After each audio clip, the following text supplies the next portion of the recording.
சொல்லுங்க மேடம். எங்க இருக்க வேலா? ஆனந்தியை பார்க்கறதுக்கு காலேஜ் வரைக்கும் வந்தேன் மேடம். ஏன் கேட்குறீங்க மேடம்? இல்ல, வீட்ல ஒரு பிரச்சனை. வேதநாயகி அத்தை செம்மையா டென்ஷன் பண்ணி விட்டாங்க. அவங்கள இப்பவே ஏதாவது செய்யணும் போல இருக்கு. என்னாச்சு மேடம்? நீங்க இந்த அளவுக்கு டென்ஷன் ஆகுற அளவுக்கு என்ன செஞ்சாங்க? என்ன செஞ்சாங்களா? அம்மாவை பத்தி தப்பு தப்பா பேசினாங்க. அதுவும் ஏன் முன்னாடியே அவங்கள நிக்க வச்சு பேசினாங்க.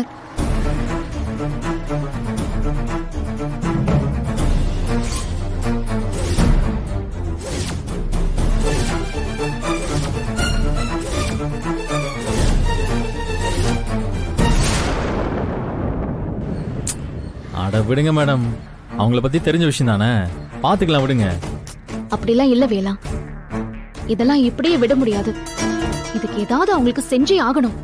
இல்லனா என் மனசு ஆறாது. என்ன மேடம் சின்ன புள்ள மாதிரி அடம் பிடிக்கிறீங்க? ஏதாவது பண்ணணும்னா திடீர்னு அவங்களை என்ன பண்ண முடியும்? அவ்வளோலாம் எதுவும் பண்ண வேண்டாம். அட்லீஸ்ட் அவங்க வெறுப்பாகிற மாதிரியாவது ஏதாவது பண்ணணும். நல்லா யோசி வேலா. இப்படி திடீர்னு சொன்னா நான் என்னத்த மேடம் யோசிக்கிறது?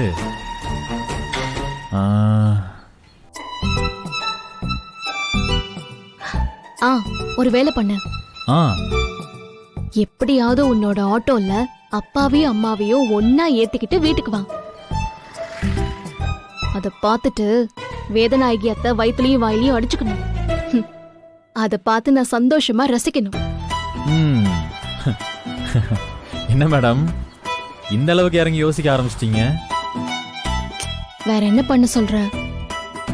அம்மாவை அசிங்கப்படுத்தும் போது எனக்கு எப்படி இருந்துச்சு தெரியுமா? ஆனா எதுவுமே செய்ய முடியாம இருந்தேன்.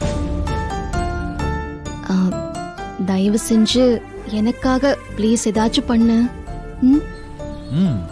ஓகே மேடம், அப்படி செஞ்சாதான் உங்க மனசு ஆறும்னா கண்டிப்பா செய்யறேன்.